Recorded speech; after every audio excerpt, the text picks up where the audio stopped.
Our first item of business is the adoption of the agenda, which was circulated. And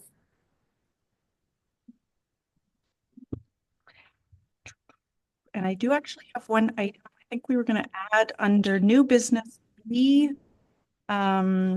City of New Westminster discussion regarding the Queensborough High School.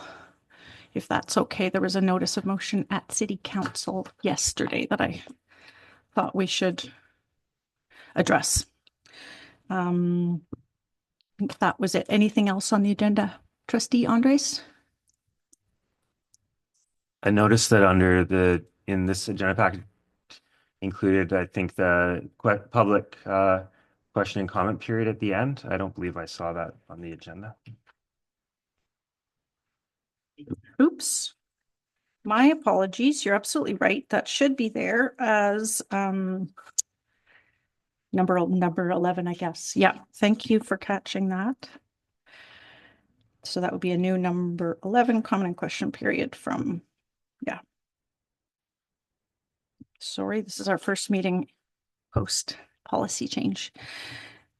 Okay, were there any other changes to the agenda? Seeing none, could I get a motion to adopt the agenda as amended? Moved. It's been seconded. Any discussion or questions? All those in favor? Any opposed? Motion is carried. Okay, we have one set of minutes to review. The recommendation is that the Board of Education of School District Number 40, New Westminster, approve the minutes as distributed for the January 28th, 2025 regular school board meeting that are provided in your package. Are there any corrections or changes to the minutes? Okay, seeing none, if I could get a motion to pass the recommendations. Been moved. Thank you. Seconded. Any discussion? Seeing none, all those in favor? Any opposed? Carried. Thank you. Okay, our first presentation today is a childcare update from our manager, Ileana Nielsen. Welcome and thanks for joining us tonight. Here we go. Yeah. In my update today, I would like to provide some information on a school aged care parent survey, on our current context in the district, and on some of our early learning programs, Strong Start, the Tweedsmuir After School Studio, Seamless Day Kindergarten, and Just Before. So, next slide, please. The Ministry of Education and Childcare conducted a province-wide school aged care survey, and in September 2024, the following results were shared with us.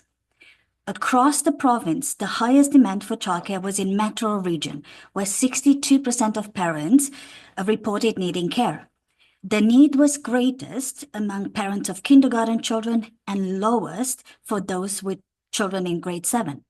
The survey also found that 96% of parents required after-school care, while about 46% required before-school care.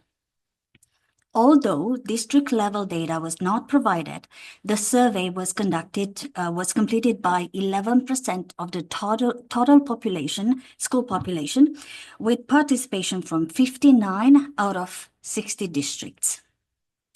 This brings me to the next slide. And this slide presents data for each of our schools to help us understand how we compare to the provincial figures. You'll find school enrollment numbers alongside the available school aged care spaces available for each school, as well as the percentage of childcare needs met. Additionally, community school programs are available at every elementary school, typically serving 18 to 25 children per program. And while these programs provide care, they are not reflected in the numbers above. I would like to speak to you about our Strong Start programs on the next slide. Strong Start programs provide welcoming early learning environments where play encourages children and parents to come together and learn together. These programs also serve as gathering spaces, helping parents build social connections with one another.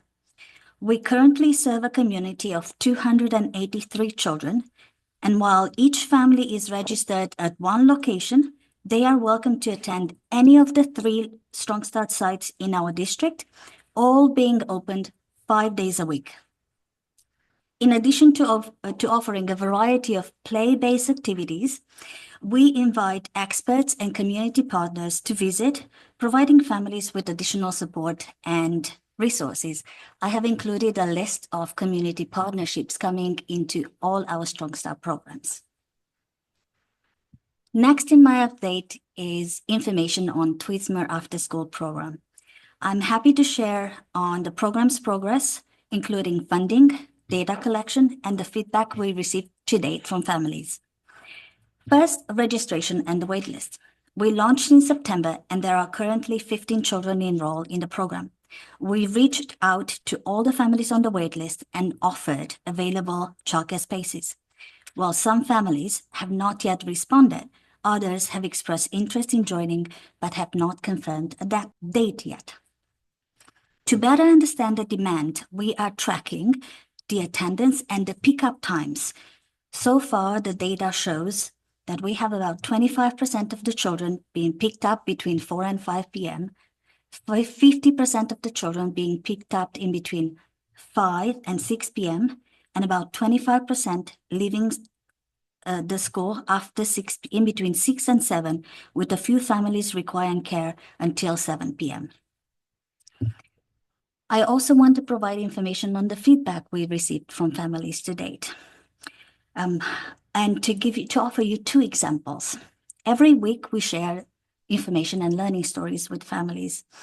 After sharing a learning story on a project called Finding Gems with the families, I received this note, and I quote, "When I read these stories, they are so meaningful to me. The interest, the time, and the patience the educators show is truly appreciated, and so are the stories and the pictures and all. My child says he wants to be a geologist when he grows up."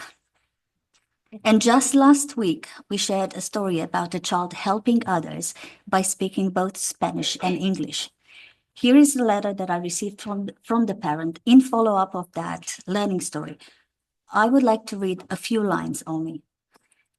"How absolutely heartwarming to read my child's learning adventure at her after-school care program. She's always super excited to go play with her friends, and then super excited to tell us about what she did, the games she played, and the new things she learned. I'm very touched by the way she has adapted and how happy she is when I pick her up from school. She mentioned several times that she has many Spanish-speaking friends at school. As parents, we don't often hear about these instances aside from the child themselves, and definitely not in such detail. Having this documented and having the ability to share such moment with my family. Thanks for this, and thank you for sharing this experience." She continues sharing that she immigrated as a child not speaking Spanish and how grateful she is for her child being able to merge the 2 languages. I have reached out for feedback from staff.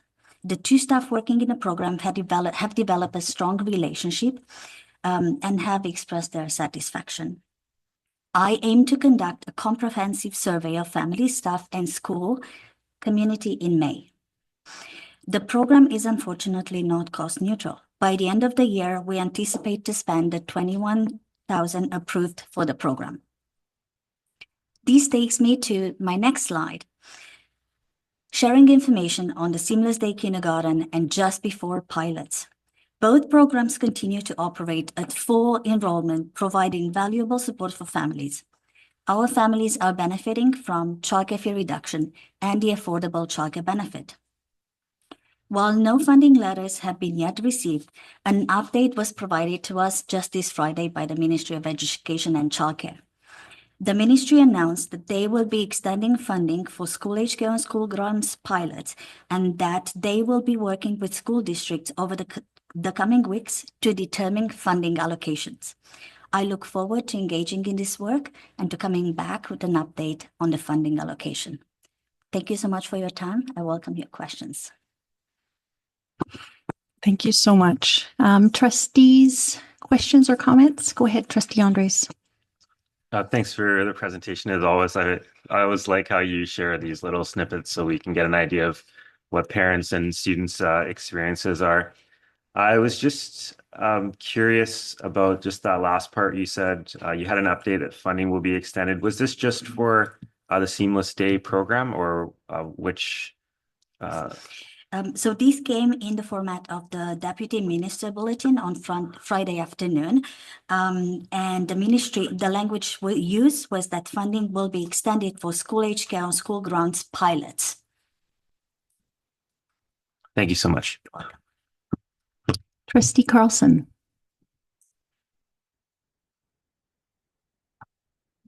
Thank you, and thank you for this report.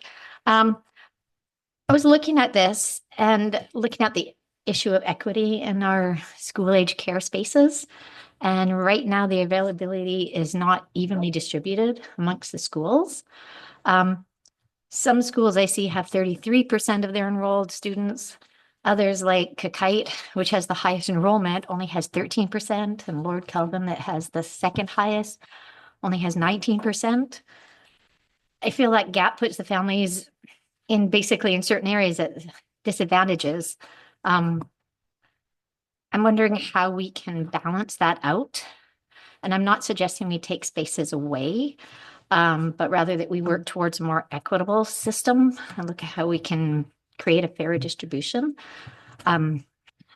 Basically, I want us to consider student population and demand when allocating these opportunities. And I do understand that physical space is a significant challenge here, and our district has already maximized its use of its portables. There really is no more room to expand, which makes it even more critical that we continue to push the provincial government for proper funding to build schools and spaces for our students. But in the meantime, these families in high need areas can't wait for these solutions.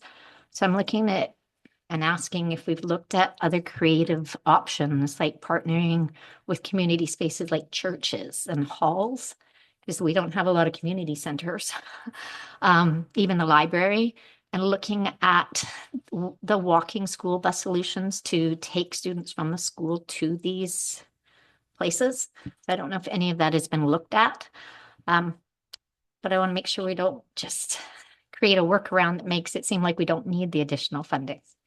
So the fact remains, we don't have enough space. And I hope we're all going to continue pushing for it. So. And maybe I would just maybe say that it is true that our portables are fully utilized. There are models to deliver childcare in schools that don't require a standalone space and that look at using classrooms. So I think certainly that operating subsidy is critical. I was concerned to hear recently that we hadn't received that guarantee of funding for next year. So that's very good news to hear that we have 1 year of confirmed funding, but I think also just,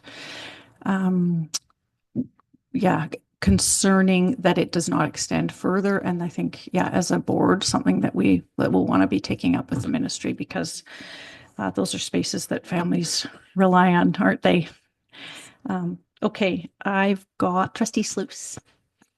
Thank you. Ileana, your passion always comes through. And so thank you for giving us a little bit of a rundown on where we're at. I'm very puzzled and curious, though, about 62% of families require childcare. We are only providing 25% at Tweedsmuir, but we can't fill the after school studio. How is that possible? Yes. So when we look at the data, the 64% is province-wide. We don't have data that's district-specific or school-specific. However, when we look at childcare spaces that service our school, we have a number of community partners that service each elementary school. So at Tweedsmuir in particular, there are 4 different programs that come together to service the community. And I think the percentages speak to the school enrollment and the childcare spaces that are currently available. Like I said, we have right now connected with parents that have entered their names on the wait list, and we have connected with everyone on the wait list. Yeah.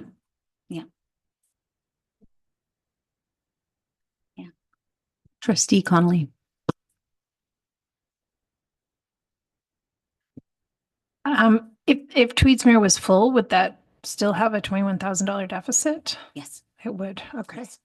And sorry, I'm just looking for some clarity around the announcement on continuity of funding. Is that just for an additional year? I thought we had a year, or is it extending beyond that? What you've heard on Friday?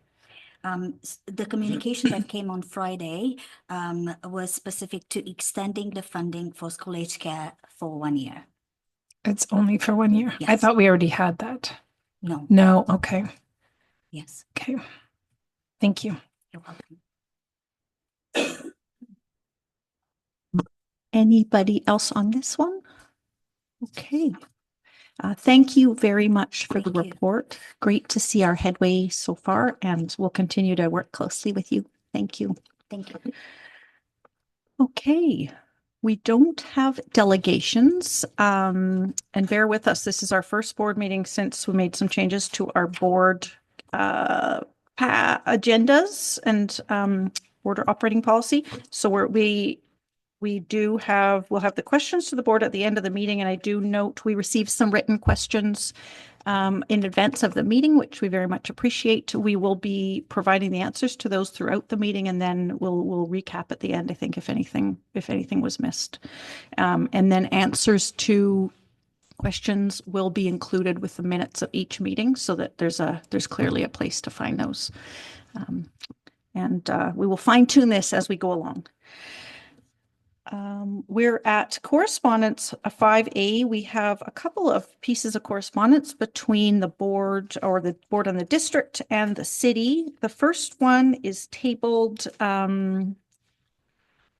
is a letter, as you will see, from the city, and we just wanted to table it here for discussion by the board. I think the suggestion is that we would discuss what we want to say in a reply, and then we would ask staff to assist us in drafting a response by their deadline of, I think, end of March. Trustee Dhaliwal. I think one thing that I wanted to flag, Bettina will remember these conversations from a couple of years ago, but I know that the request from the board at the time, along with DPAC, was to allow schools in all zones. And I know that the process around that would have required the city to open up the OCP, which they had described would be a quite onerous process, just given the level of consultation that's required with each time they open it. And that they would add us in the next time they were doing a revision, which is right now. So I think we should remind them of our request and make sure it's captured in their update. That's a great point. Trustee Carlson. Okay, sorry, excuse me. So did you say we're tabling this? I thought I heard that at the beginning. Sorry, it has been tabled as in it's part of the board package here for Okay. discussion. Okay, Sorry, thank you. not tabled as in deferred for a later discussion. Okay, thank you. I misheard. Okay. I just really want to make sure we get that clear message out that basically before approving more housing, we have to ensure our schools can handle the students who are already here. Our community's growing, but our schools are already overcrowded.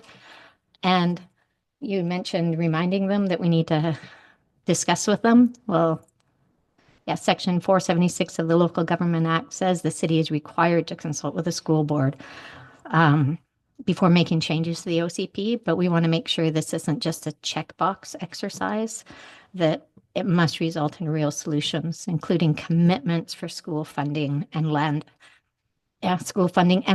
allocation before more homes are built. Okay, great. Anybody else on that one? I think with that, we just want to be clear sort of what's under the jurisdiction of the city, which is the zoning and the planning, and the funding, of course, would be with the provincial government. Trustee Connolly. I'm just wondering then, in terms of an to meet and receive feedback. So that would happen with senior staff and board vice chair, vice chair, or is that the understanding? Just want to be sure that, Yeah. you know, it's not just a letter. I think that if, you know, is this an opportunity for a face-to-face kind of thing instead of just. Yeah, thanks. Good point. I see that is the invitation to the staff of the district to meet. Superintendent Davidson? So Bettina and Dave and myself will be meeting with senior staff tomorrow. So that'll be the first meeting since the latest invitation regarding the OCP. It certainly won't be our last. It's just the first initial conversation in the process. Go ahead.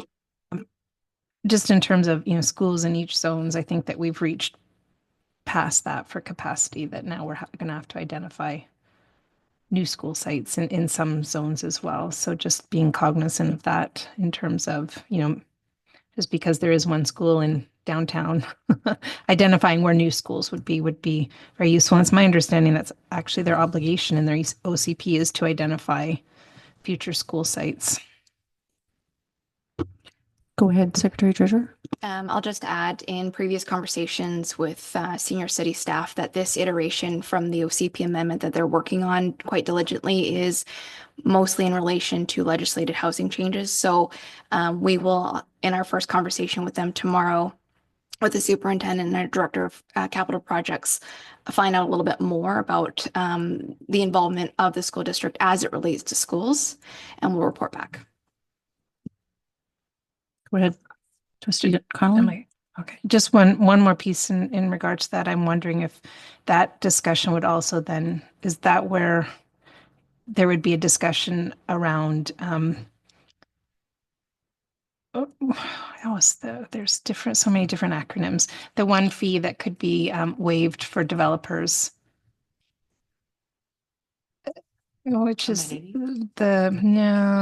it DCC, the developer cost? Yeah, so those could be waived in lieu of identifying, you know, within a certain development, a school site or some area on their site or a floor or whatever the case. So if that would be part of this, if that would be identified in OCP, or is that just on a case by case?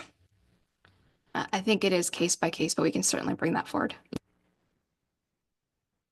Trustee Sluice. I think what we're hearing, like from Gervine and from Kathleen and from Danielle, is that you can't separate what they think they're opening the OCP up with from schools. And the message needs to be that schools have to be built. Trustee Andres. Yeah, I just wanted to draw everyone's attention to the housing needs report from the city, which is included in the letter as a linked document. And it is talking about an annual housing need of 1,628 units per year, with 8,137 units projected by 2029. So, you know, just again, reiterating the same things my fellow trustees are saying, you know, schools have to be part of that solution, or we simply aren't going to have the capacity for our students. Well said. Thank you. Okay, does that give staff enough to start with this initial conversation? Okay, great. Thank you very much. I know the city would also appreciate our sort of joint advocacy around the transit-oriented development growth and the need for accompanying capital funding to school districts. So that remains on our list as well, I think. The next piece of correspondence, just wanted to table that this was sent as per a board motion that we passed, and it's transportation in school zones and routes to schools, and was just in line with the wording of our motion. That is there for information, I guess. And if that's good, we're going to move to board committee reports. This is our first time reporting from our committee of the whole. And we have three recommendations coming out of that meeting. I failed to ask the chair if she wanted to make any comments, or am I okay to plow right into the recommendations?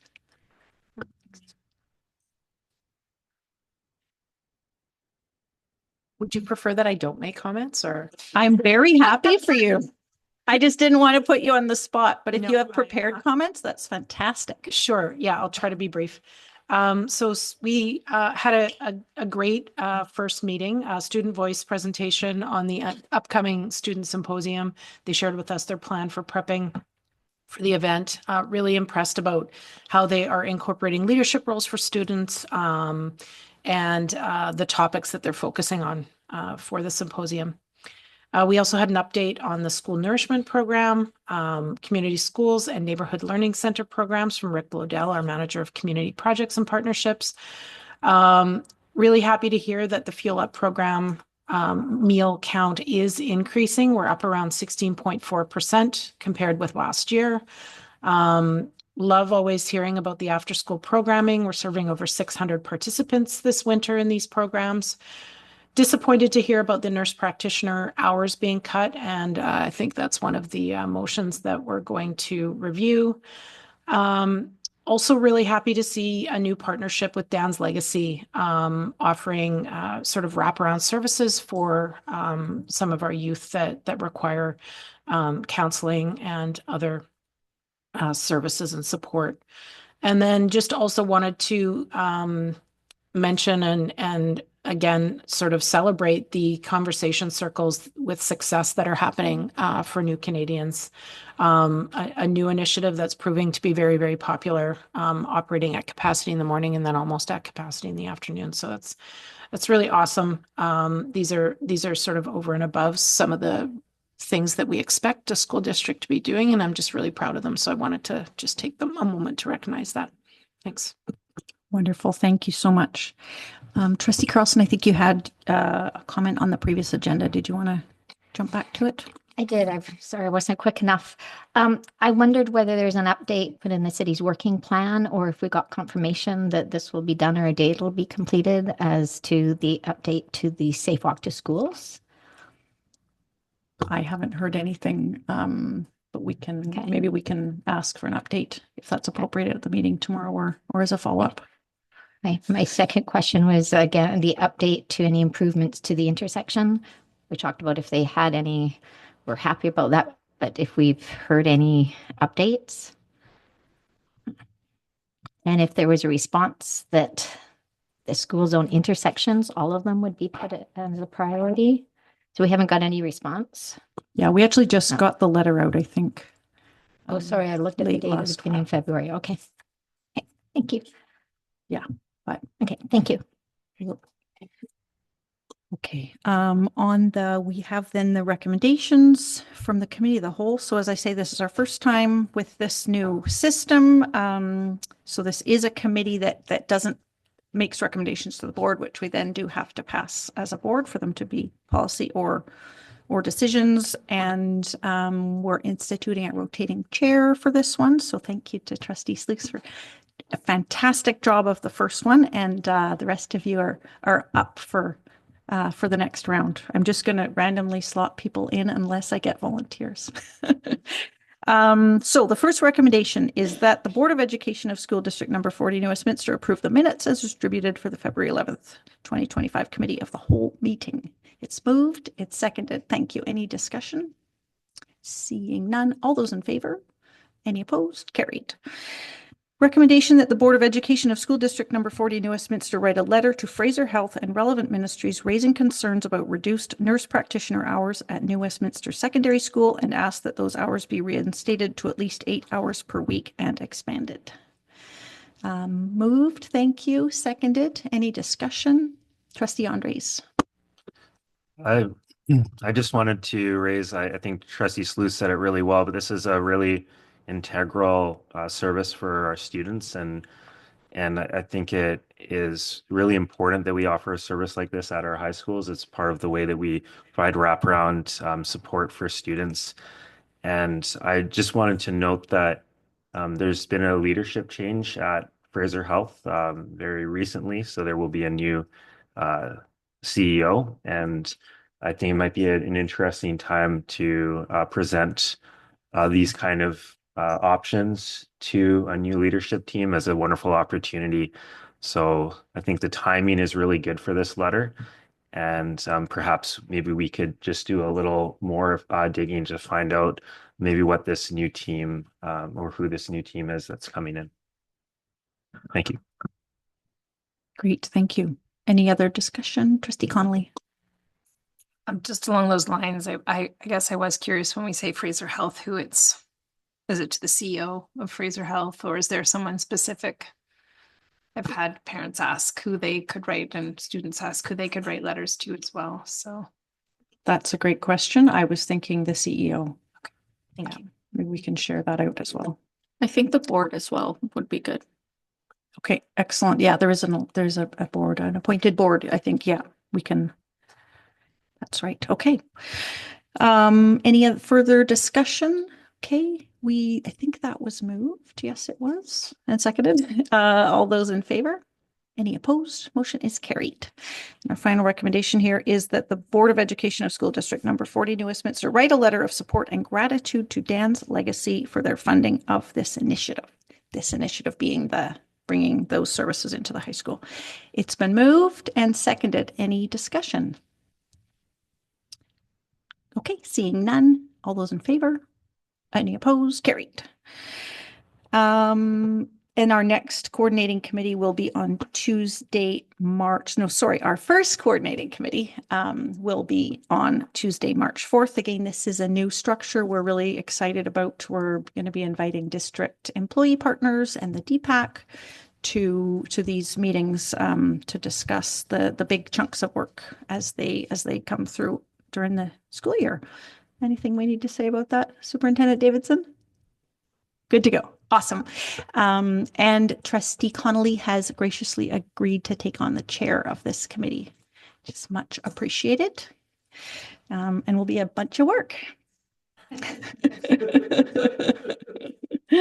And it is, again, as we discussed when we passed those board policies, that committee is also, trustees are welcome to sit in if there's something on the agenda of interest.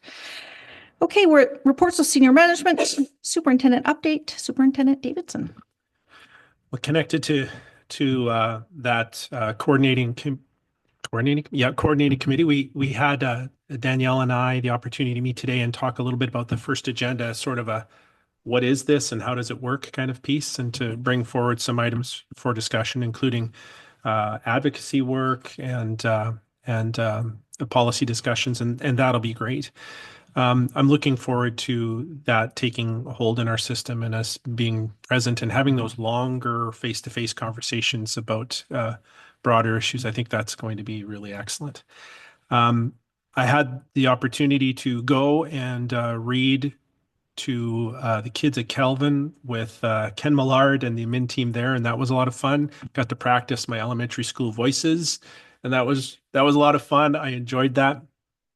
My favorite part of being an elementary teacher was reading with and to kids and doing the voices, and that was pretty cool. Playing basketball, I'm terrible at basketball, but I'm taller than most grade 5, so I should be okay playing basketball this coming week. Yeah, I think that'll be a lot of fun. I was at New West Secondary, and I know the preparations are big time for the upcoming production, and I got to walk on the stage and look around. It was kind of nice to stand on the stage and look out, but holy cow, there's a lot to do yet, and everybody is excited, but you can feel like they're wound tight to get her going, and I think that's pretty great and exciting. We've had a fair amount of work with admin teams around considerations for the coming year and how we organize ourselves around the upcoming strategic plan. And what does a school learning plan look like when it's directly tied to the goals of the system? And those have been really great conversations. I had the pleasure of sitting in on quite a number of sessions put on by Geraldine's team, Sandra and Rhonda, working to bring greater continuity across the system in terms of our approach to universal supports for learning and also inclusive learning supports. And I've quite enjoyed that work, and I'm looking forward to the work ahead. One of the things that I've really appreciated is the number of conversations that have happened around building capacity with and for educational assistants connected with professional learning for teachers, so that we're doing shared learning and engaged in conversation about our shared work for children. And I've appreciated the conversations to date and watching how that unfolds in terms of our system structure heading into the years to come. I think that's going to be really great. I know that there were some pretty good conversations here just in the last week around that with QP Local, and those conversations will continue.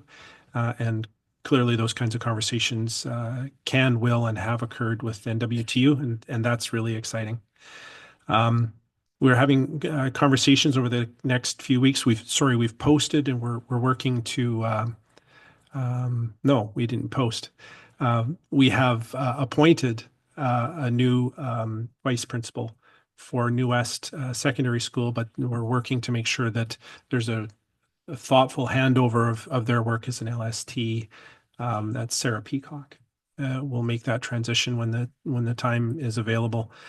And I'm really proud of the work that's being done at that school and the school that it is and that it's becoming. Really excited too to be meeting next week with Principal Kwan and others in having conversations around exploring equity in sport and how we support it and what needs to be done at the school and system level to ensure that we're supportive of equity there. And those conversations will cascade into conversations supporting middle schools and elementary as well. I'm really impressed with the engagement in the conversation, and they really are great humans who care about our kids, and I love working with them. So there you go. Wonderful. Thank you. Any questions for the superintendent? Okay, we have a report on capital projects from Dave Crow. And lovely to have you in person.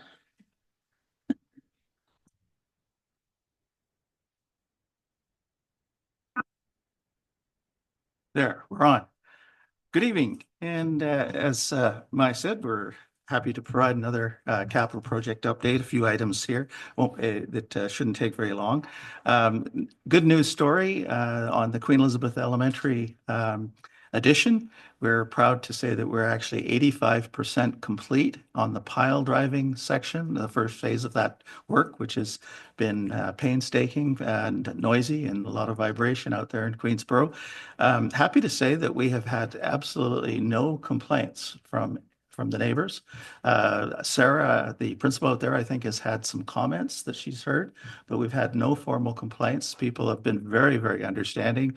And from what I've heard, they're just very happy that the school is underway and they're looking forward to that new facility. So I think, so it's really been great from that. So we're hoping, we're also picking up speed. So the last 15%, we're doing approximately 10 piles a day right now.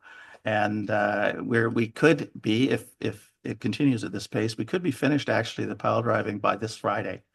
So that's really a really good news story. One of the things I wanted to just alert the neighborhood on and the school-based team, which we've already informed, but the next phase is to fill all of those 206 piles full of concrete. What that will mean is a tremendous number of concrete trucks, again, hopefully starting on Friday, and they'll be coming in 5 at a time to the site. And our safety protocols are in place, so they have to park 2 or 3 blocks down the road. And then our safety flaggers will actually escort them in with one flagger in front of the truck and one behind to get them down those last couple of blocks and into the school onto the school premises. But it will involve close to over the course of probably about 2 weeks, close to 100 trucks. So it's a very, very big process. So there will be some traffic disruptions in that area that I wanted to alert people to. But we have a plan. We've cordoned off areas for the trucks to park before they come on site. So that'll be a lot of activity that I'm sure people will start to notice.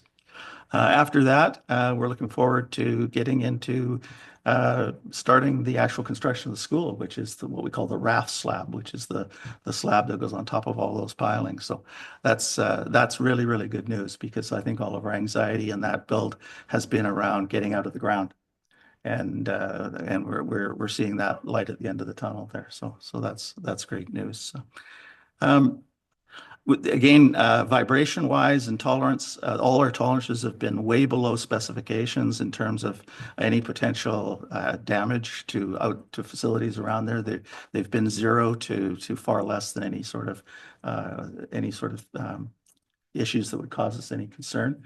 Now we are moving into the final pile driving that is the closest to the school, the existing school. But because our numbers have been so low, we don't have any concerns or worries that we'll run into any problems. But it is the final section that is the closest to the school. So we're again continue to monitor very, very closely and don't anticipate any problems with that. The next update I'd like to give you is just on the Memorial Park. We have issued an intent to tender out into the marketplace for what we call phase 1 of that Memorial Park, which is the civil work. Primarily what that is the creation of the new entrance to the upper parking lot off of 8th Street. It's just going to be just slightly north of the existing entrance. But we in order to keep the integrity of the circle that was there for all the years of the high school, and of course that is the primary feature of the Memorial Park, we decided to move the entrance a little bit further north. So that work, like I say, it's out for tender right now. It closes in a couple of weeks, and we'll be awarding that and get that work underway. The other piece of that is that we have finally been able to get a design, working with PFS Studios, get a design that we believe will meet the budget. As I've reported out here before, we've been really, really struggling to come up with a design that both, captures what we're trying to capture around the Memorial Park and get it on budget. Our budget, as we know, was extremely tight, but we think we're there. So with a tremendous amount of work on that, not the least of which we were caught up in a change in environmental legislation last November that was a big hit to the budget as well, because it's mainly around the quality of the fill you have to bring in now is much higher quality than it was before, therefore more expensive. So, but in summary of that, we're there. We'll be sending that one out for tender, hopefully the second week of March, because it's like I say, it's been a real struggle to get that one, and mainly it's been trying to get it to budget. And finally, I just wanted to touch on one thing that's probably dear to all of us is tariffs. And I want to assure you that we're monitoring very closely any impact that tariffs may have on, all of our projects, but this one in particular. We haven't seen any impact yet. There's a lot of scuttlebutt and rumors out there. I'm getting calls from our suppliers that are supplying materials for the Queen Elizabeth edition. And they're sort of saying, get ready. There may be tariffs involved. It's still an unknown. The one thing that's probably going to impact us the most is things like aluminum extrusion for windows. All of our windows come out of the United States, but oddly enough, all of the aluminum that they're made out of comes out of Canada. So it would draw the tariffs perhaps potentially in both directions. So that's one we're watching very closely. And the other one is doors. All the doors come out of the United States, and flooring comes out of the United States. But as the news media is saying that they're still talking about implementing tariffs on March the 4th. Well, it's a wait and see kind of situation. I mean, I guess the good news on this is that it will impact all projects in the province, both through the Ministry of Transportation and Healthcare and, in fact, the entire country.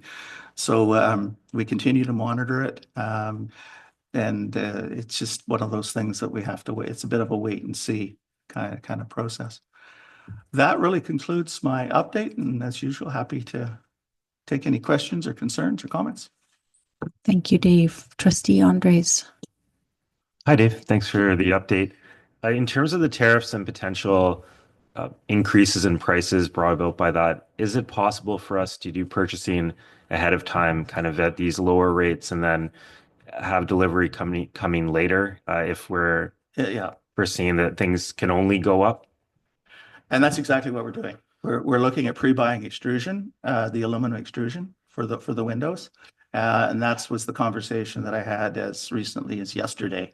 They're the ones that have reached out to us and said, look, you're potentially going to see a 30 or 40% increase if these tariffs go through. So we are looking at pre-purchasing aluminum extrusion for that and get it down there. We may be able to dodge tariffs because if we get ahead of when they're actually implemented. That's the one that is on the radar. Others, we simply don't know, so it's hard to pre-buy anything we don't know. The other thing you have to remember, the contract we have, we don't actually purchase the product. It's purchased through our general contractor. This is a design build situation, so the product is not actually purchased directly by the district. It's purchased through the general contractor. So we have to sort of work with them as an intermediary kind of stuff. Yeah. Anything else? Trustee Connolly. Yeah, thanks, Dave.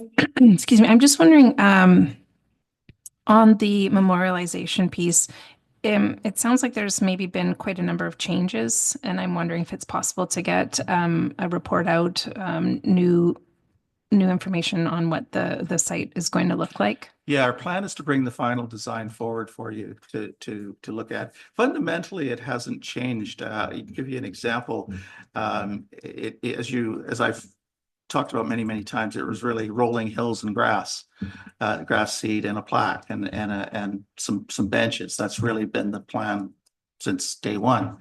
The difference being what we've done is decrease the height of those hills because we decreases the amount of fill we require, which brings the cost down. So those are the kinds of changes. Fundamentally, the look is the same. The area that we're using for the Memorial Park is the same space, the same amount of area. But yeah, now that I have a final plan, we can bring it forward for. We also are planning on running it one last time past the city folks as well. Okay.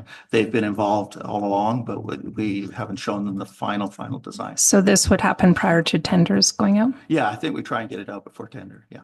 Okay, thanks. Any other questions? Okay.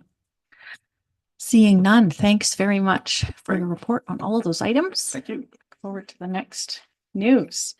We have a report on human resource, our regular update on non-replacement staffing from Executive Director of Human Resources. Thank you very much. In the report, you have the absence and replacement report for the fall term. So that takes us from September 1 through December 31st.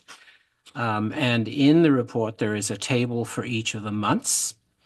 You'll note on the left-hand side, included in each month is a listing of enrolling teacher absences and replacements, and then non-enrolling teachers, and then educational assistants. And that in the report is contained for September, October, November, December. What I thought I would do, the numbers are fairly self-explanatory.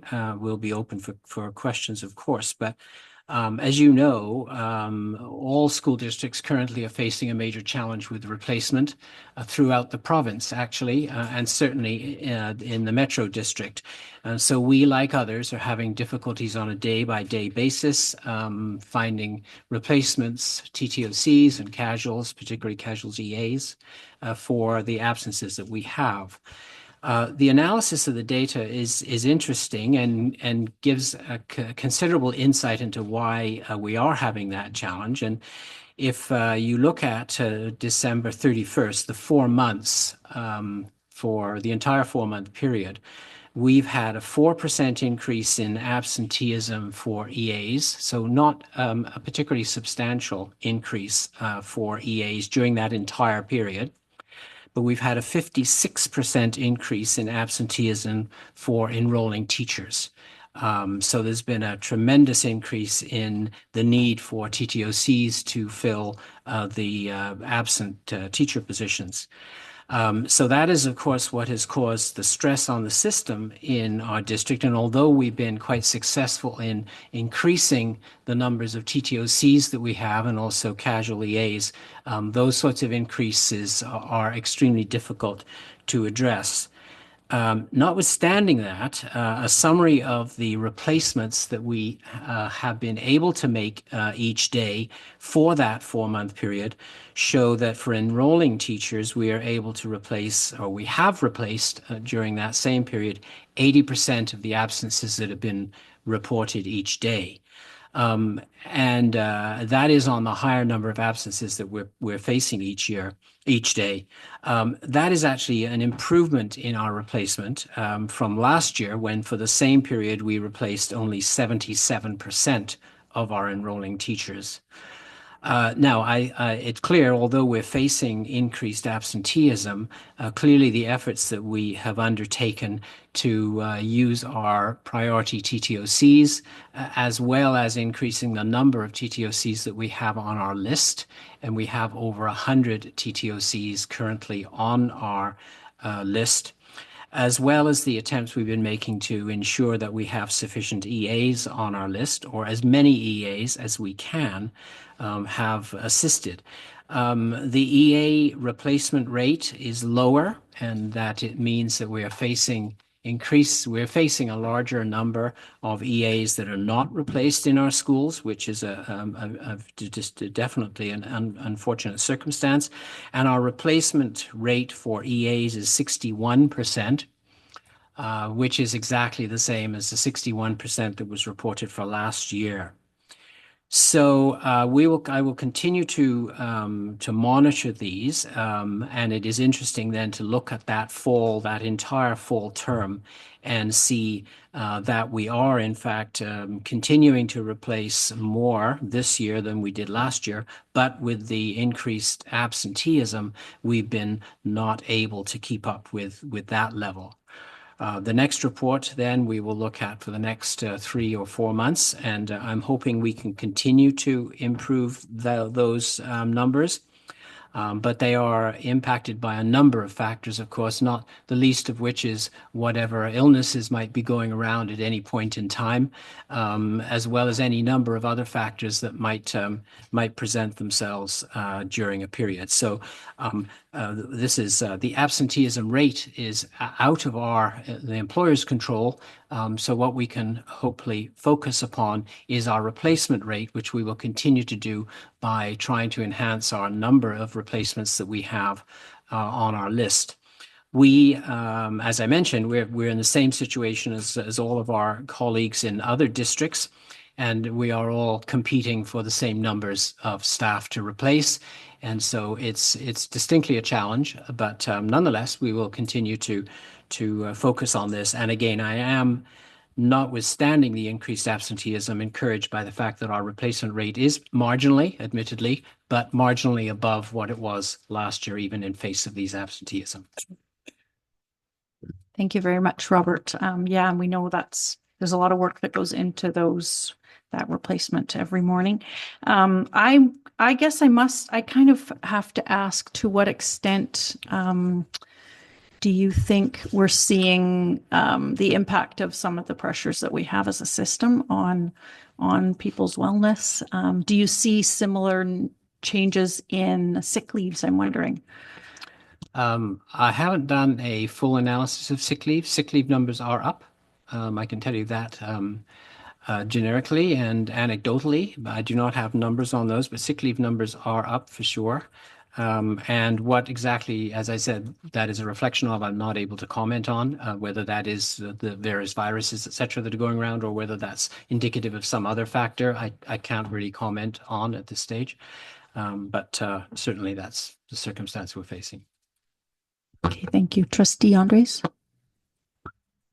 Robert, are we able to, or have we in the past done just like voluntary surveys if people are willing to offer potentially why they're away, so we can support, both being an EA, being a teacher? These are really challenging jobs for a number of different reasons. And, if we maybe had greater insight into what's affecting our staff, would we be able to potentially mitigate some of those costs? There are large numbers of certainly of EAs going into the training programs, and there are quite a large number coming out of those training programs, and we are doing our best to hire those to be on our casual list. In terms of the current staffing, we haven't done any informal surveying. It's something we certainly could consider doing, but it's a difficult issue in the sense that a lot of the absences, of course, reflect personal and private and confidential information. And so there's a very real limit as to what insight we can gather from that. For that reason, most of the absences would be as a result of illness, and some, of course, are the result of leaves, approved leaves, etc. But most of it would be illness, and it is a very sensitive issue on which to gather much in the way of statistics. For sure, and I wouldn't want to.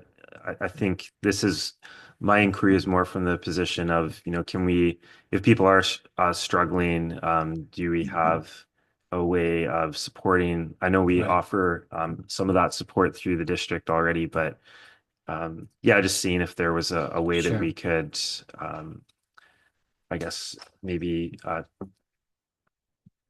target that more, I suppose, or yeah, just helping people. I think the numbers, I think, are always concerning. I think when we see these numbers every year, and yeah, it's just a really hard job. So I just wanted to see if we could find a way of helping a little more. Yeah, we are quite liberal in the handing out of our employee and family assistance program bulletins and brochures, and throughout our system, we do, as I say, hand those out quite frequently, and they are quite liberally available. There's an interesting and an anomalous statistic that we're facing, however, and that is that the utilization of our EFAP, our Employee Family and Assistance Program, has declined over the last year and a half. And we're currently utilizing our EFAP services around 70% of what they were being utilized. Now, again, it's a challenge to compare these statistics because the earlier statistics were during and coming out of COVID, and now we're comparing to some extent apples and oranges there. But even if you compare our EFAP utilization statistics now with prior to COVID, we are down.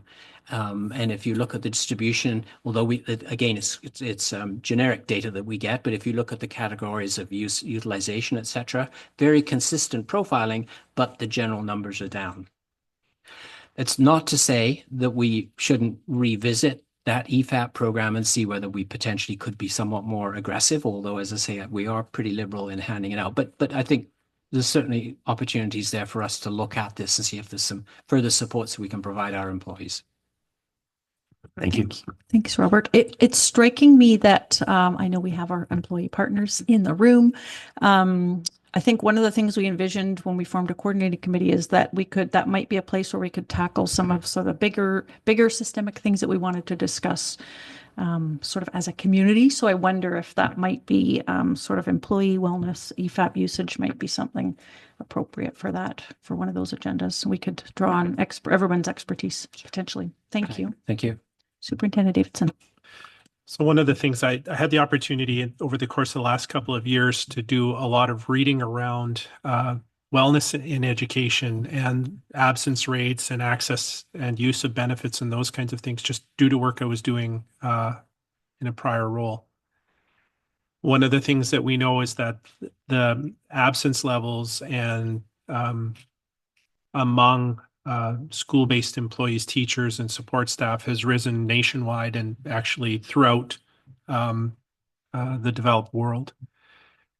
Some of that, according to what I read, some of that was good news in that people are not going to school sick as much as they used to. And I started teaching in 1992, and I know there were days I probably was infecting an entire group of 10-year-olds because I made myself go to work. But the fact is the job has changed so significantly in the course of the last decade. If you think about changes in the work from 92 to 2002 and compare that to changes in the work from 2015 to 2025, it's dramatic. And you add to it, I think, where regionally we have such a dramatic change in density and you're dealing with other kinds of challenges. It is understandable that there are variables that don't necessarily land inside the control of a school jurisdiction that are having an impact on the wellness of our staff. That doesn't mean, though, that we can't ask questions, as Trustee Andre suggested, and have conversations at coordinating committee about how we can respond to or try to mitigate the challenges that we don't create. And I think that that's actually a really great example of the kind of work that can be done at coordinating committee, because you're talking about possibility thinking and what we can do together. So, there's a lot of research to say that we are not alone as a system. But I think there's probably a lot of research out there that we could use to help us describe how really effective systems respond to that. So I appreciate the conversation. Thank you very much. Okay, I don't see any other hands. We're going to move on to approval of the 2024-25 amended budget. Secretary Treasurer Ketchum. Thank you very much. I'm joined here this evening by Amy Gray, our Assistant Secretary Treasurer online. We'll be co-presenting. She'll do most of the heavy lifting as it relates to sort of explaining the changes that we see from preliminary budget. But perhaps I'll tee it up for her, and then she'll hand the floor over to me to make some other remarks as it might relate to the 25-26 budget, which is on the heels of approving this amended budget. So tonight, we'd be looking for the board for their approval of the amended budget for the 24-25 school year. The government has extended the due date of the amended budget to March 28th. A bit unorthodox for them, only because they have released their grant announcement a month later than they typically do. Notwithstanding, the staff here were able to complete their work and present to you an amended budget for the 24-25 school year for this evening's consideration. The opportunity for amended budget is to allow us to revisit budgets and assumptions that have changed from May of last year to present. And a lot has happened during the course of that time that does require adjustment. And so we have done our best to meet with different department groups, schools, etc., to make our best reassessments as to where we believe we're going to land at the end of this school year. And so a lot of this work does help to inform next year's school budget. But before I get ahead of myself, we will just speak on some of the changes that you'll see tonight. What I can share with you is that from the preliminary budget that was passed in May of 2024, we had anticipated a $560,000 deficit. And actually that amount of deficit has increased to a larger operating deficit to $1.4 million.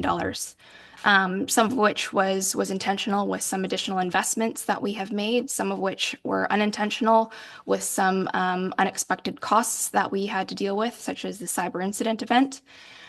Those have all been baked into the amended budget that we'll be presenting to you this evening. So without further ado, I will turn the floor over to Amy. We have a summary spreadsheet. This document is a companion document that details out for the board and our public just what the changes were. But Amy will walk us through sort of a more abbreviated summary. Amy, over to you. Okay. Thanks, Bettina. Good evening, everyone. So what I will focus on, as Bettina said, is this one-page amended budget summary. The amended budget does encompass all three funds, but this one just highlights the changes to our amended operating budget. And that's where the day-to-day operations of the district live, and where the majority of the amended budget adjustments come. So column 1 on this slide represents the preliminary operating budget that the board passed last May. And as Bettina highlighted, showed an annual operating deficit of $559,000 expected at that time. Column 8 on this slide then shows the amended budget, where we're anticipating the $1.47 million operating deficit. So looking at the detail of the changes in columns 2 through 7, column 2 represents approximately $38,000 in commitments that were unsettled at the end of last school year that we needed to incorporate into this school year's budget. And these have been settled and accounted for in the current year. Column 3 adjusts for the operating grant recalculation that was announced in January this year, and shows the increase in revenues that resulted from the September 1701 enrollment increase. We've also considered the expected increase from the February 1701 enrollment capture recently done and included that adjustment as well to the revenue. Other revenue streams also have been adjusted and reflect the results to date, as well as adjustments to our assumptions to the end of the year. Included in there is a decrease to the interest on short-term investments, which relates to the interest on our bank balances and is directly impacted by the prime rate, which we have seen decline over the past year. Salary and benefit adjustments are in column 4 and reflect the true-ups needed based on the data that we've collected to date or experienced to date, and projections to the end of the school year as well. Increases in teacher and EA salaries and benefits have been made to accommodate the higher than expected enrollment, although this was not unexpected. And the increase in salaries and benefits to support the mid-year priorities approved by the board for increased VP time and HR staffing has also been reflected through this column. Column 5 includes adjustments for ongoing costs or savings that were identified through conversations with certain departments. Just over 100,000 of these costs relate to a second school bus service for students with diverse abilities. Column 6 consolidates some one-time savings and efficiencies identified in working with departments as well. These department savings, though, will be reversed in the next school year and added back into the department budgets. The main adjustment here is for portable costs and furniture and equipment costs required to furnish the new classrooms that were required to accommodate enrollment growth. Coming to column 7, that consolidates some miscellaneous adjustments, including a reallocation of technology computer hardware costs that have been reprioritized for technology service requirements in the current year. And this is a one-time reallocation, and the district will continue with its cyclical technology refresh cycle in subsequent years as budget allows. So then this brings us to column 8, which shows the amended annual operating budget. Again, a deficit of $1.47 million. The district does have accumulated operating surplus, which has been built up from surpluses of past years, equal to $2.3 million. So this accumulated surplus, it will be used to cover the current year's estimated operating deficit in order to present a balanced budget for 24-25. So then at the end of the day, this will leave, or at the end of the year, this will leave an expected accumulated operating surplus of $838,000 that will carry into the next school year.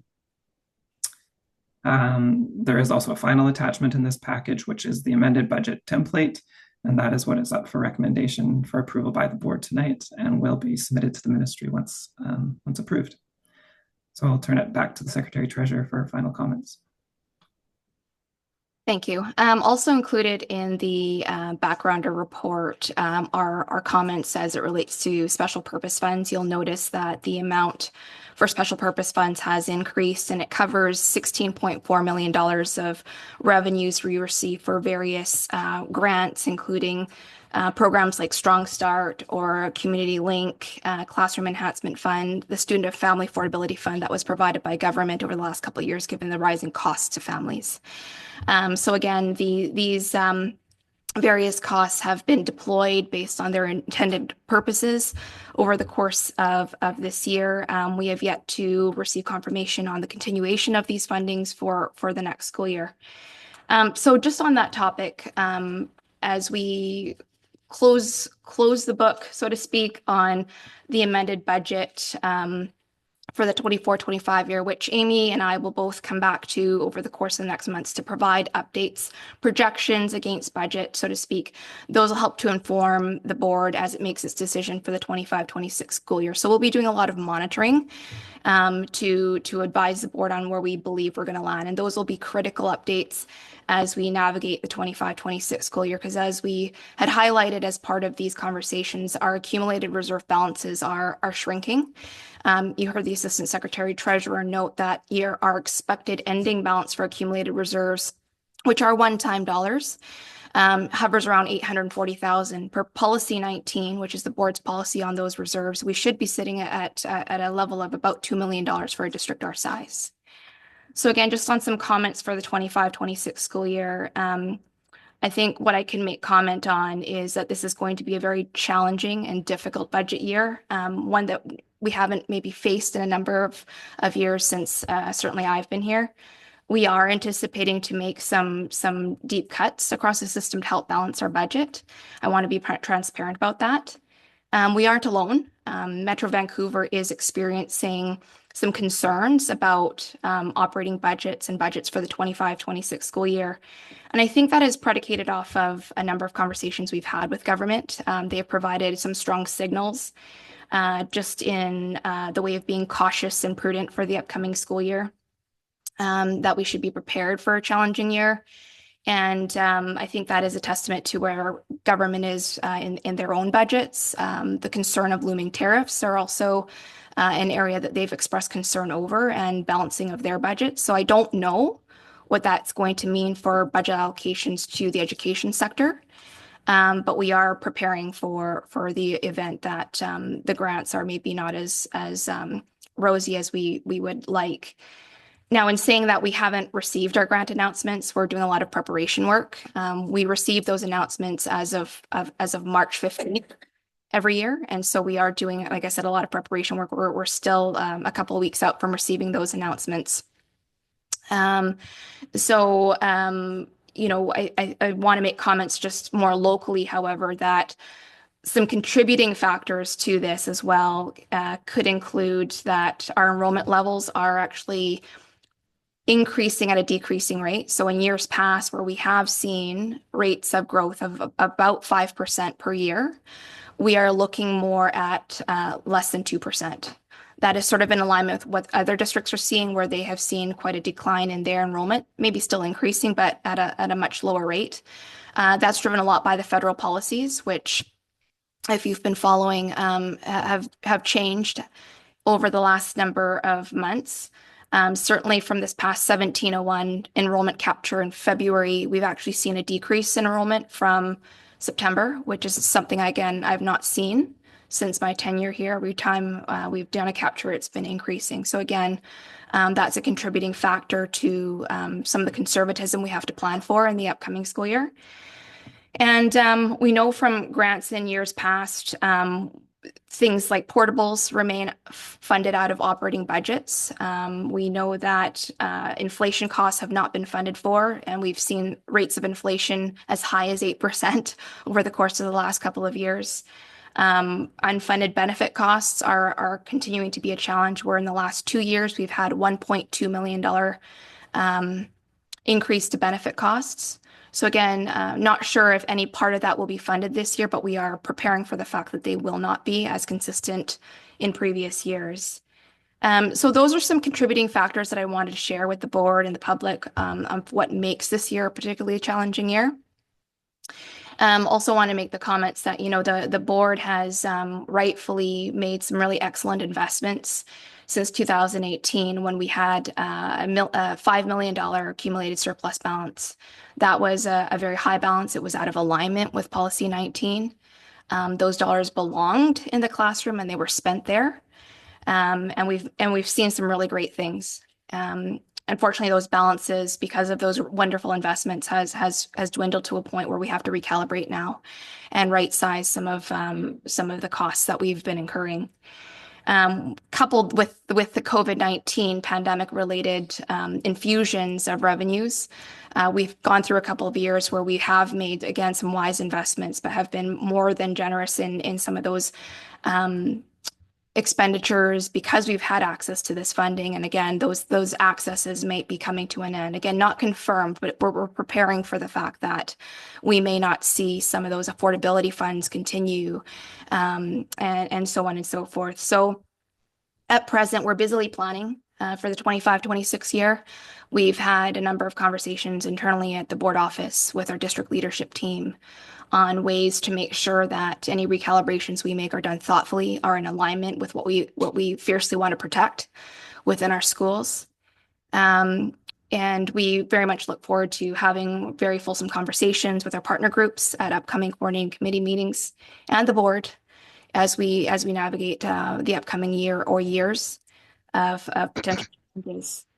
What I can share is that the budget survey has gone out. It's been completed. We had a fairly robust response this year, so we wanted to take the opportunity to thank everybody for their responses. Over 1,000 people had responded to the survey. It's quite a very popular budget survey every year. So again, some great feedback that we received.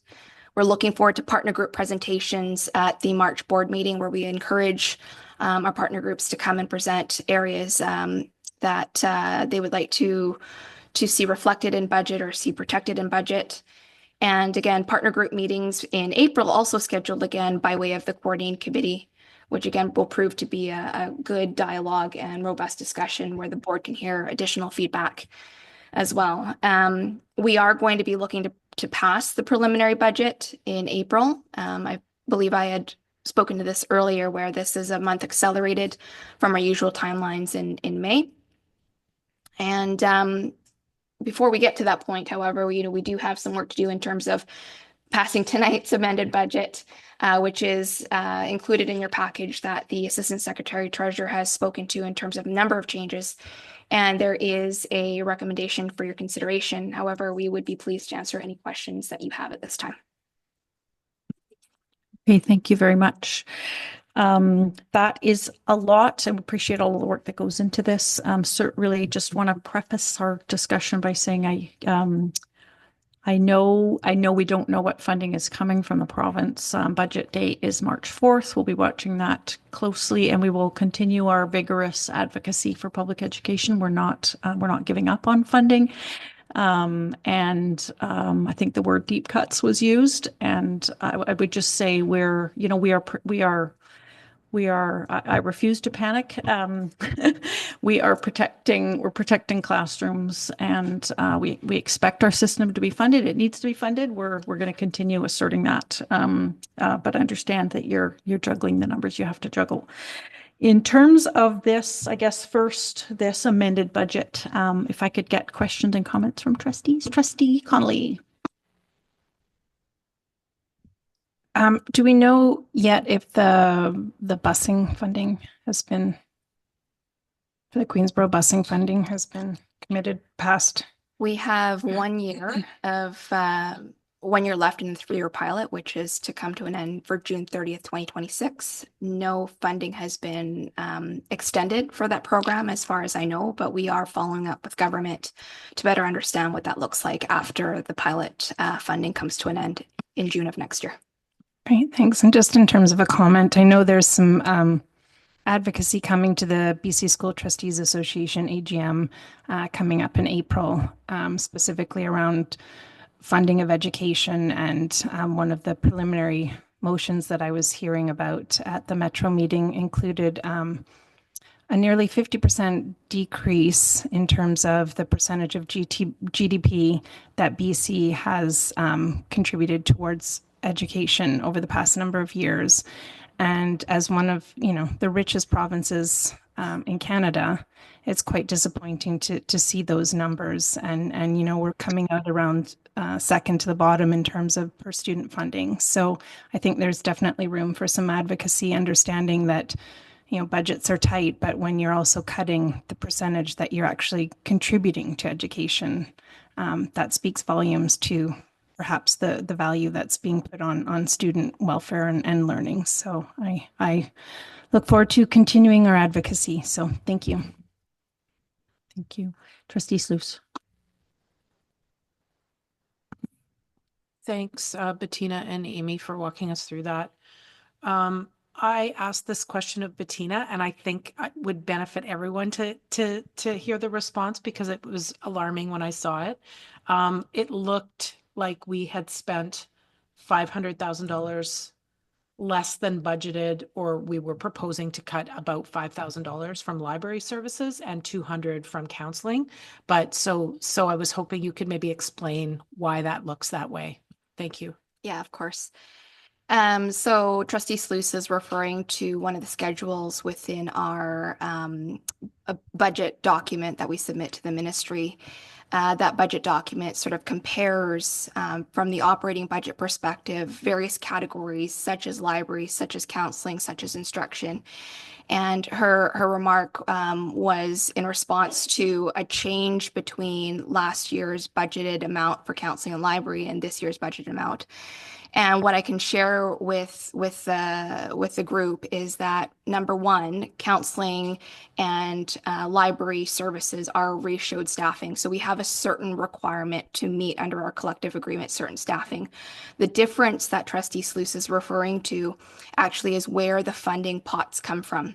And so with respect to both of those areas, our CEF claim, so Classroom Enhancement Fund that we put in for on an annual basis, actually triggered a differential in where we see the funding come from. So in years past, we would have seen it come through operating. This year, we're seeing it come through CEF. So actually, there's the same or actually more spent on these services, but just booked or categorized in another area of our financial statement. So rather than operating, it's being captured in special purpose. Any other questions or comments? Okay, seeing none, then we have on page 33 of your package, there are three recommendations coming before the board. The first one reads that the Board of Education of School District Number 40, New Westminster, adopts the three readings of the amended budget bylaw for fiscal year 2024-2025. Can I get a motion to that effect? Moved, seconded. Any discussion? All those in favor? Any opposed? Motion is carried. Okay. Second recommendation that the Board of Education of School District Number 40, New Westminster, approve first and second reading of the amended budget bylaw for fiscal year 2024-2025. Get a mover. Thanks. Moved and seconded. You will see the trend here. We are going through all of the three readings in the one night. All those in favor? Any opposed? Motion is carried. And then finally, that the Board of Education of School District Number 40, New Westminster, approve the third reading, reconsideration, and final adoption of the amended budget bylaw for fiscal year 2024-2025. Moved, seconded. Any further discussion? All those in favor? Any opposed? Carried. Okay. Thank you, Amy and Bettina, for all of that work. Okay. Number 8, old business. We don't have any old business on our agenda. New business. Really pleased to call on Trustee Andres, who's brought forward a proposal for climate action policy or procedure. Thank you. So in our last strategic plan, which is coming to an end, the board made a commitment to look at a number of different things, but one of the main things was trying to focus on environment and climate education. And as a board, one of the few tools that we have to kind of direct the way that the district is going to go in over a longer period of time is policy and the development of policy. And at this time, we don't have a policy on climate action. And I think that is a major oversight for a district of our size at this point. We're in a really challenging time. We're in a I don't think it's an exaggeration to say a collapsing media environment. We just lost our longstanding local newspaper, the Record, after I don't even know how many years.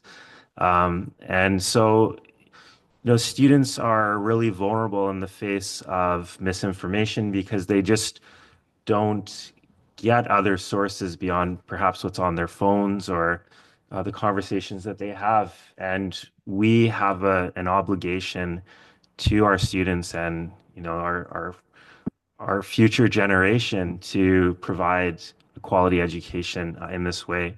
And I know that teachers independently have done really good work on this, but this hasn't been a policy that has been set out to go throughout all different parts of the curriculum.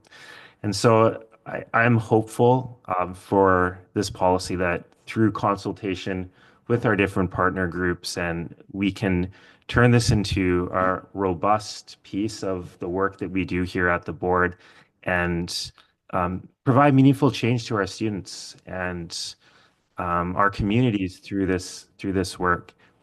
And so that is the hope of this policy. You'll notice that I've put down some areas that this potentially could focus on. This is not meant to be prescriptive. I'm not an expert on climate action or policy in any way. What I'm trying to set out is probably a groundwork or some foundation for where this conversation could start. And I would then be looking for the input of our team and the consultation with that expertise to direct this into a really meaningful way. So this is the backgrounders here. I'm not going to read through it all. I think I've spoken long enough, but I speak from the heart when I say that this is extremely important. I think that the board consider this seriously and move this policy forward. Thank you for your time. Thank you very much, Trustee Andres. Really appreciate that. I know we've talked about climate in years past. We it feels like many years ago to joined with students and staff and parents in declaring a climate emergency, and we file our reports every year. And I know there's a climate facilitator has done a lot of work, but I think this is really welcome and pulling it all together and bringing that board leadership to it. Any questions, discussion? Trustee Carlson. I'll second the motion so we can Okay, discuss. thank you. Well, yeah, let's get that motion on the table then, that the Board of Education of School District Number 40 New Westminster develop a climate action policy to guide the creation and support of a system-wide approach to environmental stewardship and education. Consider that moved and seconded. Other discussion? Superintendent Davidson? So this idea just popped into my bean as I was sitting here. So forgive me joining the conversation here. I wonder about if the motion were to read develop climate action policy, that would allow leeway for the development of more than one if you wanted to perhaps have one related to instruction and another related to facilities and so on. It's a notion. It might make a more manageable set of policies. So the suggestion would be to remove the word "a," I think. So it would be develop climate action policy, yeah, with a lower p, maybe policy. Okay. That seems to be, somebody want to move that? Move that amendment? Okay, great. I second that amendment. Seconded, okay. Any other discussion, comments, questions, topics? Okay, we'll vote on that amendment. All those in favor? Thank you, carried. And then on the main motion as amended, go on to a vote if that's okay. All those in favor? Any opposed? Carried. Thank you very much for bringing this forward. And I noted in our board incoming emails, there's a number of emails of support for the initiative. So that's really lovely. Okay, we're on number 10, board highlights. Number 1A. No. Yes, I did. Thank you. Thank you. I even highlighted it for myself and everything. Yeah, you're right. Thanks very much. We added new business 9A, City of New Westminster discussion of Queensborough High School. And thank you very much. It was brought to my attention and I followed up and read. There's a motion at City Council, I believe yesterday. Notice of motion, thank you, on the topic of high school access in Queensborough. I won't read out all the whereases, but I do have the be it resolved here. So their motion will be debated at a future City Council meeting. So I felt there was time to bring it forward here, but it's be it resolved that a letter be written to the Ministry of Education in support of School District 40. School District 40's ongoing request for site acquisition to build a new high school in Queensborough.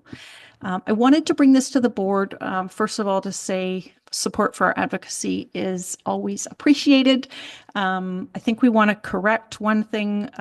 So high school in Queensborough is in our long-range facilities plan, absolutely. And again, we appreciate support for the entirety of the plan. We are not actually calling for site acquisition in the plan. We have plans for a high school, but not a new site, is my understanding.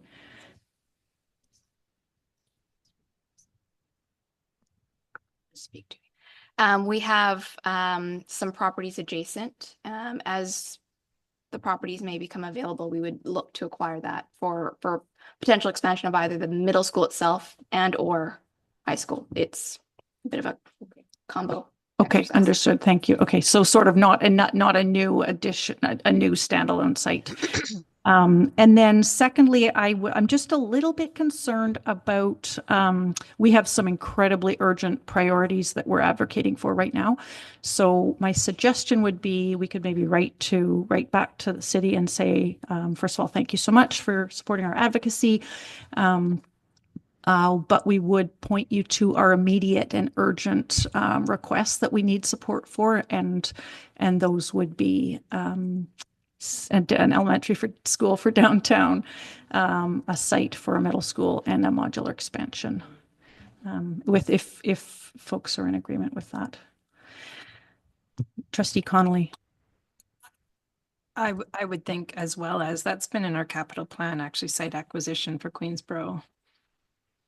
And site and school build, new build of a high school since I believe 2022. It's been in our 5-year capital plans. So I think that's up there in the top as well. So I think it's great to include all of the asks as well as Got it. Yep. Thank you. Trustee Sluice and then Trustee Dollywell. Yeah, I was just going to say, I agree. Like, I don't think it's something we want to take off the list, but we want to make sure that the priorities are front and center. Thank you. That is helpful. Trustee Dollywell. I was going to suggest taking it off the list, but I think certainly not highlighting it as a priority. I think the more that we build in Queensborough, Dave's not here, but that's been a nightmare in Queen Elizabeth. And I think the more that I think about how funding works, I don't know in what world the ministry will fund $150 million expansion for like under 700 students. And given some of the transit-oriented development happening just on the other side of the bridge, I think we have some strategic conversations that we need to have with the update of this new long-range facilities plan. So I think it's worth considering how much effort we want to put into something that may need to be reconsidered. So just throwing that out there. Thank you. Trustee Andres. I think this is an important opportunity for us to think about the way that we're working with the city. And, we need to be coordinated. And this goes back to our conversation at the start of the meeting. We will accomplish really great things for our district, continue to accomplish really great things for our district when we're working hand in hand with the city when it comes to this acquisition of sites, when it comes to the way that we're planning to build housing and how that works with where students are going to go to school. So I appreciate the advocacy, and I think that this is important for us to not put this away. Sure, we need to reiterate our priorities, but we also need to see that, if we have a means to work closely with the city, I think that we should think about how we move forward in this way. This is an opportunity. Thank you.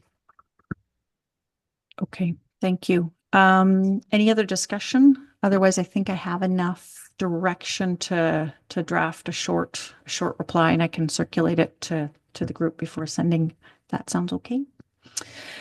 Okay, I don't think we need a motion for that, or maybe we do. Maybe we could actually just get a motion directing the chair to send a reply along the lines of our discussion. Thank you. Yeah. Moved, seconded, thank you. Any other discussion? Seeing none, all those in favor? Any opposed? Carried. Thank you. Now we are at, I believe, number 10, chair report. Yes, we are. And trustee highlights. So we're in this section, we are going to just, we have a couple of agended reports and then open to any trustees who wanted to offer a highlight on your work, but as a voluntary thing. Trustee Andres? And just to confirm, after this is public comment and question period because we had amended the agenda at the start. Yes, thank you. It is. Yeah. Thank you. Okay, so I'll really briefly offer a chair's report. I wanted to recognize there was an election at QP 409. Wanted to welcome Carrie Andrews, who I believe is the new president of QP 409, and thank you very much for taking on this leadership role within the district. It's one that's very, very important to our board, and we know to your members and all of our employees. And I believe you have a couple of other officers with you. So welcome to the board. It's this exciting every time. And I just wanted to also thank Dave Bolin for his years of really, really dedicated service. And he put in a great amount of time and care to the district, and hope he will continue to do so in another capacity. I wanted to recognize Black History Month has been coming to life in schools throughout February. Black History and Excellence, and I know that on the district website there are some great resources that were shared around Black Excellence Day. So there's a link right off of the main page, and a link to a lot of resources on excellenceday.ca. Wanted to provide a quick update. The board passed a motion to go to the BC School Trustees Association on portable funding. So just to confirm that Trustee Sluice, Vice Chair, did the homework of getting that submitted. So that's in the package for BCSTA for the AGM. Should it get accepted to show up on the floor. We are striking our new audit committee and a policy committee. So I'm looking to board members for participation in both of those, and also wanted to note we'll be issuing, or maybe we have issued, a call for a member of the public to join us in an auditing committee. We're looking for somebody with an accounting designation to add a layer of oversight and assist the board in our role of scrutinizing our annual financial statements and working with our auditors in terms of the scope of audit. So if you know any accountants who are interested in education, please talk this up. A small stipend is available. And then lastly, we were invited to a joint meeting with both of the ministries two of the ministries we deal with, the Ministry of Education and the Ministry of Infrastructure.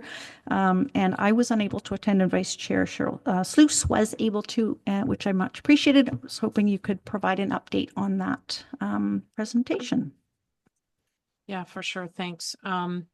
So it was a brief meeting. We had 30 minutes with the ministers, really just to talk about the new Ministry of Infrastructure.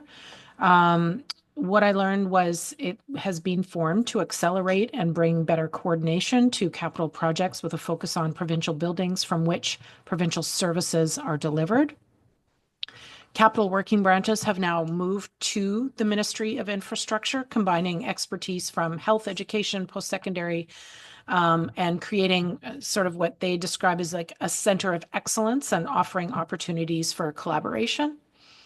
They'll be dealing with project planning, procurement, and delivery of projects, and expect to be able to identify and implement cost savings and efficiencies by expediting projects. Sort of the big strategy there is modulars and prefabs through standardization, and then reducing delays due to permitting. They're also going to be looking to identify exposure risks for existing projects. There was a pretty consistent theme across the entire 30 minutes we were together around the threat of tariffs and the need to protect our sovereignty. And so that came up over and over in a very short conversation. They're very, very worried about the financial impact. They also noted that they are looking for opportunities to deliver multiple services at one site. So taking advantage of those opportunities that might exist. So what does that mean for us as a district? This is by and large an internal change within government. It's business as usual for us. We reach out to our existing contacts, which I know you're already doing. And and there's no change to the 5-year capital process. So really, like from an operational perspective, nothing changes. It's the ministry is the government is looking to gain efficiencies by bringing all of these capital groups together. So that's what I learned. Happy to take any questions, but it was very brief. Awesome. Thank you very much. Any questions about that meeting or the other matters reported on? Trustee Andres. So just to clarify, looking to deliver multiple services at one site, would that mean that there would be coordination from like different ministries? So perhaps Ministry of Health, Ministry of Housing, would they be looking to get in during the bid process, or would that be something that would be happening after? That level of detail was not covered. So I think there's lots yet that we'll probably need to learn. I don't know if Bettina has any more information though. Okay. Any others? Trustee Connolly. Well, sorry, not questioning that. I just was going to question if you were moving on, if you wanted other trustee. Yeah, I think we'll just do the strategic planning update and then that would be awesome. Do you want to continue with that? Okay, so big thanks to the board and the learning team once again for your enthusiastic participation and thoughtful dialogue at our most recent planning session, which was on February 4th. Roots and Rivers, our consultant, has produced a new draft based on that conversation for you to review and offer feedback. That draft plan is going to come to you via email tomorrow morning by Mike Lee. We're asking that you provide any feedback. There's a short turnaround here by March 4th, Tuesday, so that we can finalize and bring the plan to our next open meeting on March 11th. So if we've got it by Tuesday, we can provide any edits to them, and then we can include it in the package, which goes out Friday. So it is a quick turnaround time. It's going to be coming as a Word document. So just turn on your track changes and then send your feedback to me by the end of day Tuesday, and we will do our best to incorporate it. And again, thanks for your contributions thus far. Awesome. Thank you. Okay, looking for other board highlights. Trustee Connolly.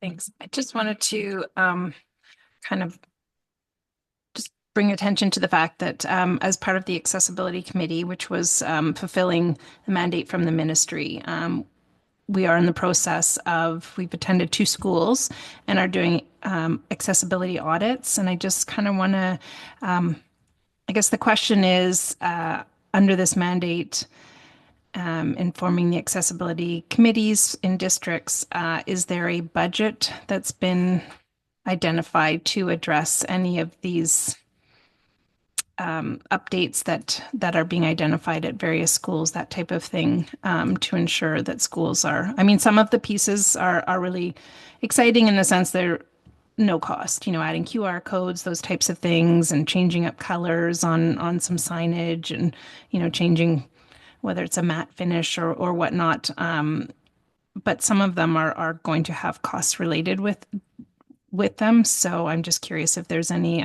budget that's been identified from the ministry in fulfilling some of these pieces. Secretary Treasurer Ketchum and or Superintendent. Thanks. No specific pot of funds for accessibility per se. However, districts are provided annual facilities grants, and there could be an opportunity pending the size of each project to be able to direct some of those funds to those priorities. It may not be something where we can tackle everything all at once, just given the scope, depending on what comes forward, but certainly an opportunity to bring in our Director of Facilities, Matt Brito, and have a conversation about what we can do and in what time span and what related costs we can allocate for this year. Great, thank you. And the work that's being done, we have students involved. It's really quite exciting and eye-opening. So thank you. That's great. Looking forward to hearing more about that. Any other board highlights anybody wants to share? Otherwise, I'm going to press on to our comment and question period. Oh, sorry. Trustee Carlson. Hi, I just wanted to mention that I was happy to attend the first committee of the whole meeting, and I'm really excited about these committees. And yeah, it's a real positive for our board. I'd also like to thank Jim Russell, the acting VP, for Recap the Royal City Alternative Program and Power our Alternative Secondary School, as he led me on a tour of their school and answered my many questions. It's a fantastic opportunity for students. And I'd like to also thank the Rotary Club. I was happy to attend their fundraiser this past weekend. The Rotary Club supports our students through scholarships and bursaries and through the Rotary Youth Exchange. I recall we had Abigail LaBerge here last year who shared some of her great experiences. And this year I'd like to congratulate Elise Metzger, a grade 11 NW student who was chosen as this year's recipient and will be living in Austria for a year. So I hope we get an update from her next year. Oh, sorry. And lastly, I'd like to mention that although tomorrow is Pink Shirt Day, Anti-Bullying Day, please remember every day should be Anti-Bullying Day. Try to make every day one where you lead with love, compassion, empathy, understanding, and acceptance for all. Thanks. Thank you. Trustee Sluice. Thank you. Yeah, I was also going to just make a mention about Pink Shirt Day. I wear this pink shirt because it sends a message that I won't or don't tolerate bullying in any form. And I'm signaling my commitment to ensuring that our schools are safe and supportive places. And that leads me just to some brief comments about our most recent SOGI committee meeting, which took place on February 5th. You will recall, as a board, we passed a motion around greater visibility for support for our 2S LGBTQ plus students and staff. One of the strategies for accomplishing this is installing vinyl pride logos at the entrance of all schools.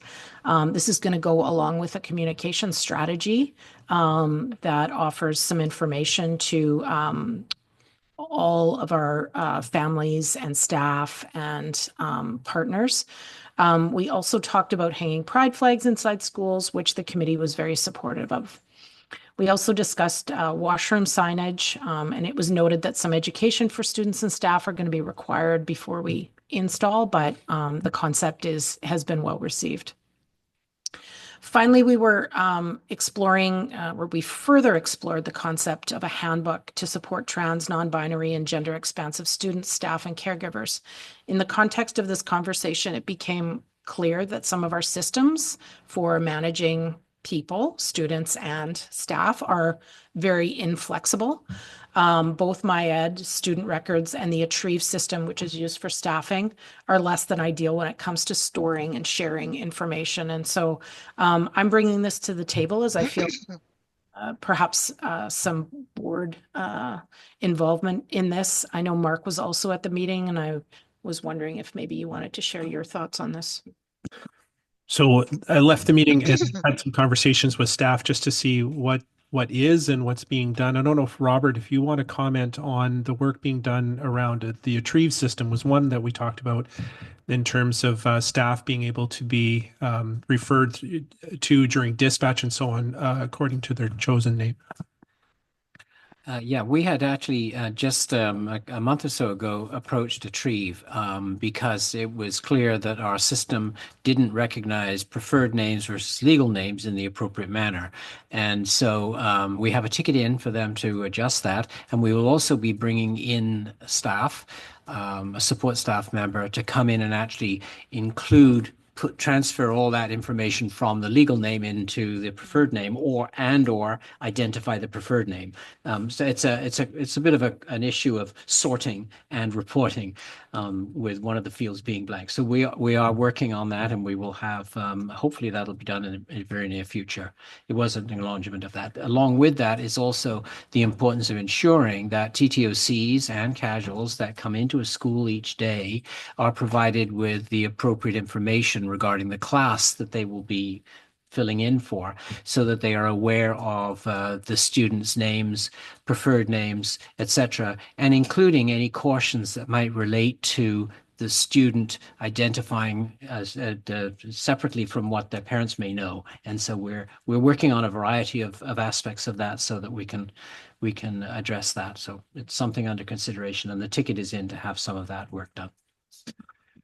Pursuant to issues related to MyEdBC, Leslie has had a number of conversations with them. They're working on some challenges in that, for example, in terms of gender, it identifies male, female, or other, and doesn't provide opportunity for greater detail. And so they're working, MyEdBC is working in order to provide greater customization to meet the needs of our individual students. And so they're on it, and they've heard our request. We're asking them to support us in making sure that that system functions in a way that's supportive of diversity and equity.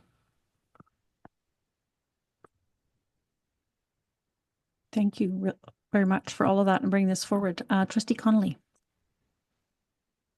I just wanted to share as well, because it might be news to my board as well, that the BCSTA Metro Branch had their EGM, and I am the chair for BCSTA Metro Branch. So Congratulations. Lovely. Okay, now we're open to comments and questions from members of the public, anyone attending or online. Superintendent Davidson. Just really quickly, I want to note that Tricia is here. Tricia submitted a number of questions that we hope some of the answers appeared throughout the presentations today. One of the questions, though, was about the connection between the policy 7.1 that indicates that folks can provide questions in a written format prior to the meeting relative to items on the agenda.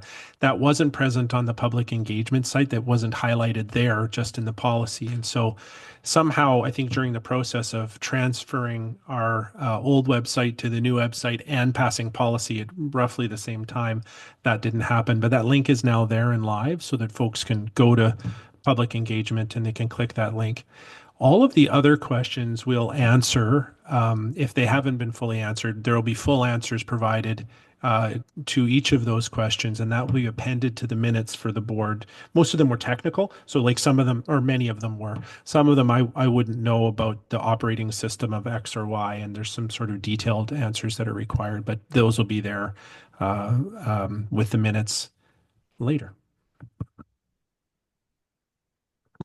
I do see the hand raised. So Tricia Rankin-Sebastian, if you wanted to maybe the same questions or additional ones, go ahead if you want to just turn on your microphone.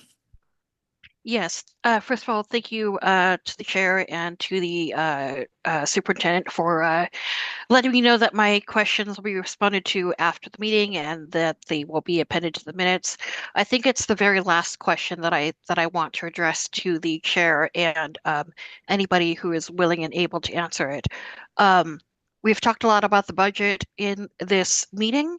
And I know that as someone who recently moved to New Westminster, I want to help out as much as I can, but I am not a parent of a student and I'm not in education. So my question is, what do you think can be done to help the people in New Westminster become more aware of what the budget shortfalls are?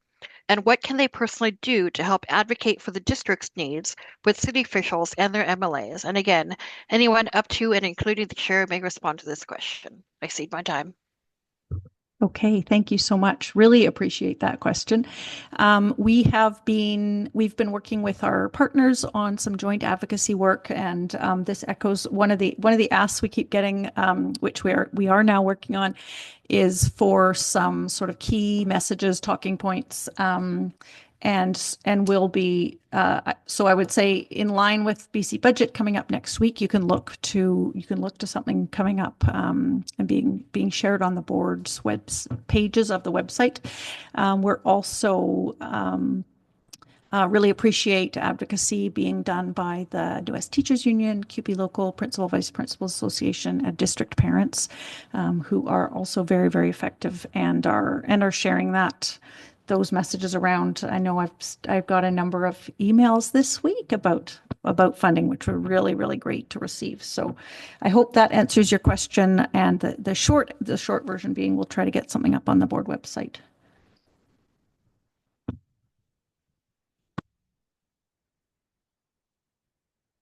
I may just add to that, that I've been here 7-ish months, and I've watched the board and partners repeatedly advocate for funding to cover costs relative to things like the purchase and installation of portables, which is a significant draw on resources that could better be put to use to support students.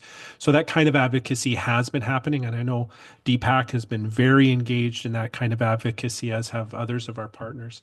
I know that we are always speaking to the need for increased resources targeted at meeting the needs of children in our classrooms, and I've watched and heard our board do that, and as well DPAC and our partners. And so I think that continued action and I would say the word that I've heard is that New West has been relentless in seeking those resources for students. It's important to note that the deficits that have occurred over the course of the last number of years have been intended. So, while the cyber incident hit us in a different way, the board made conscious decisions along the way to spend resources that they had held in reserve to meet the needs of students who are in front of them. And so, just as the board, it lies within their ability to be intentional around that. It lies within the board's ability to be intentional about how to, in a reasonable and cautious way, bring our reserves back to that policy 19 level. Again, though, there are lots of issues like the rising cost of benefits not reflected in grants and so on that I know the board is advocating around. So is administration, and we appreciate the voices of others. Is that helpful? Very helpful. Okay, any other questions or comments? Anybody here?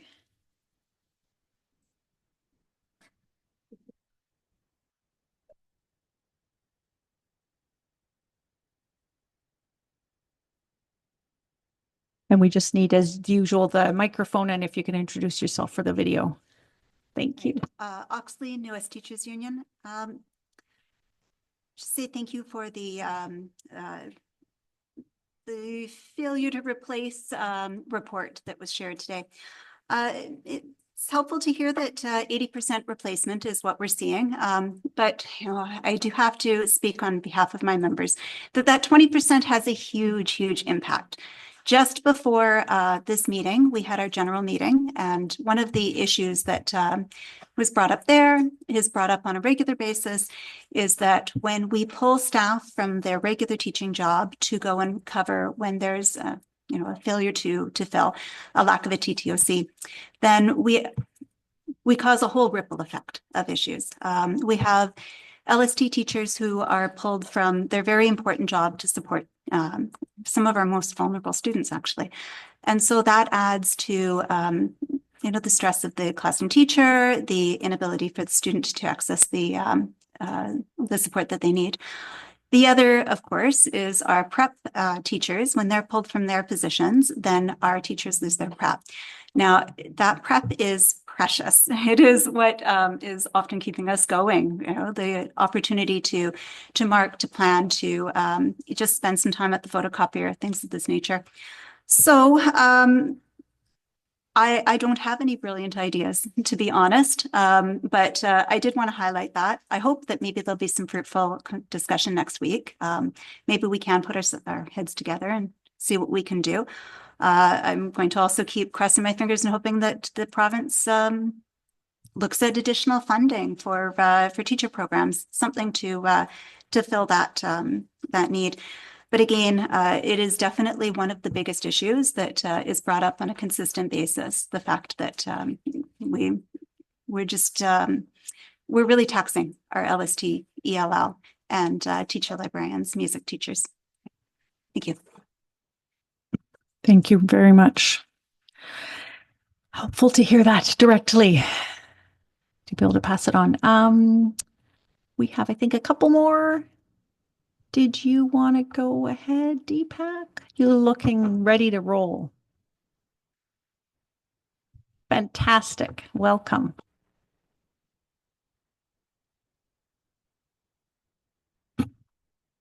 All right, I got it.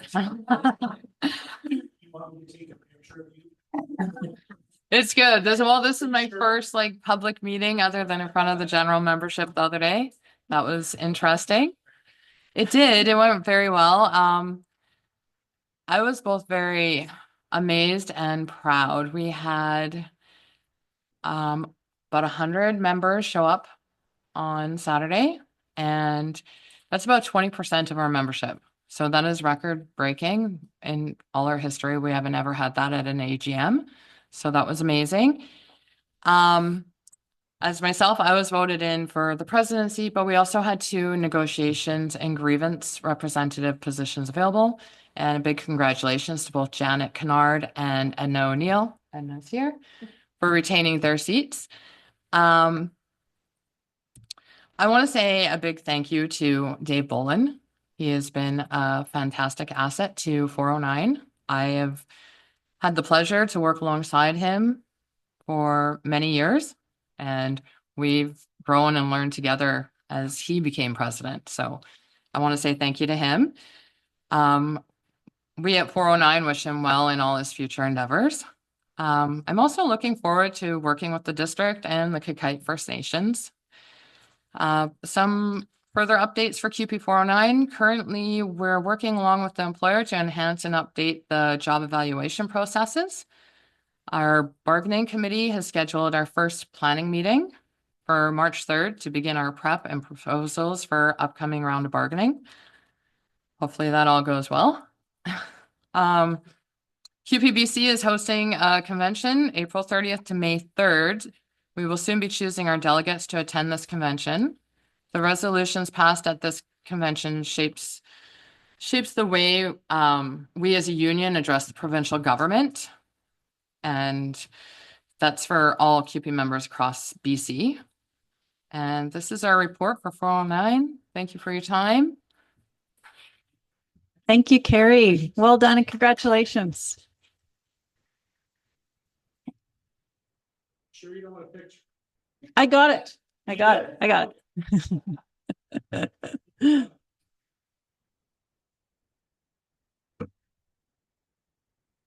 Hi, thanks, Laura Kwong, DPAC Chair. All right, I just wanted to put a quick update that in response to the New West Police Department media statement about an increase in online exploitation happening in New West among middle school and high school students here. We're working with Rick Bladell at the Wellness Center to put on a parent education seminar, and the Wellness Center will also be doing an in-class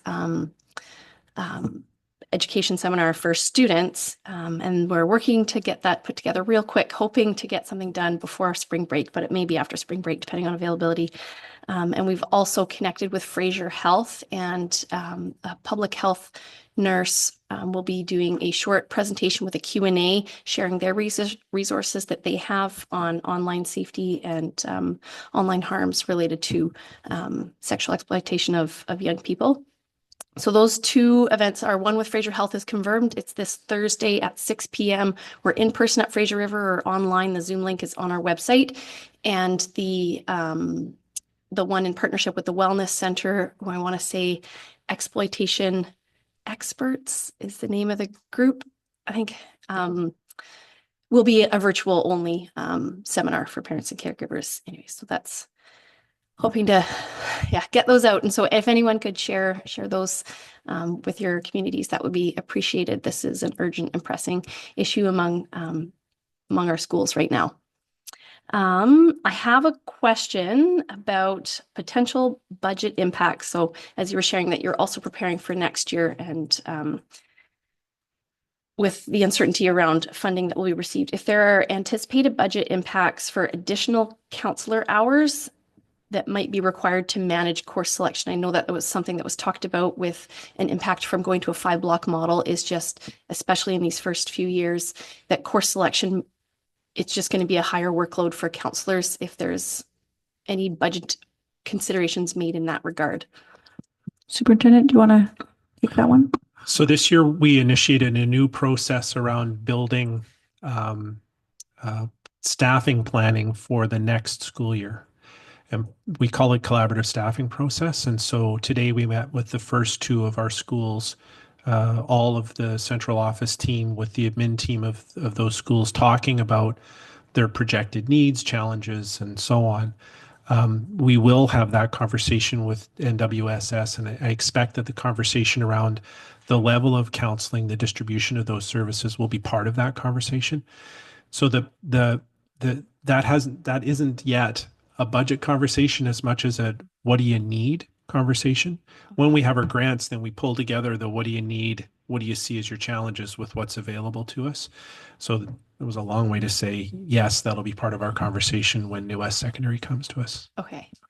And then I had a second thought about the 5-block model impacts. And I know that there have been a loss of some like pre-IB type classes that students might need to take to meet prerequisites and requirements for post-secondary programs. And if they have to look to other districts to get those classes that they need, is that an additional cost for our district? Do we pay, like, it's not like an out of catchment? No, and so I know there's ongoing conversations about the honors 9 and 10 classes. Yes, that's so there are no prerequisites for IB in grades 11 and 12. You don't have to have taken honors anything in order to do those classes. You can run IB. I think it's all the way down to grade 8. Is that right?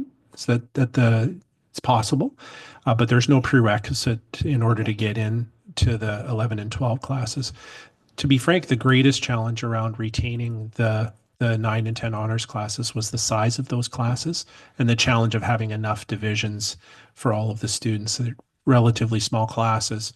It's challenging when the building is very full and you're trying to make sure there's enough sections of English 10 or English 9 available to all. So it was really a logistical and financial challenge.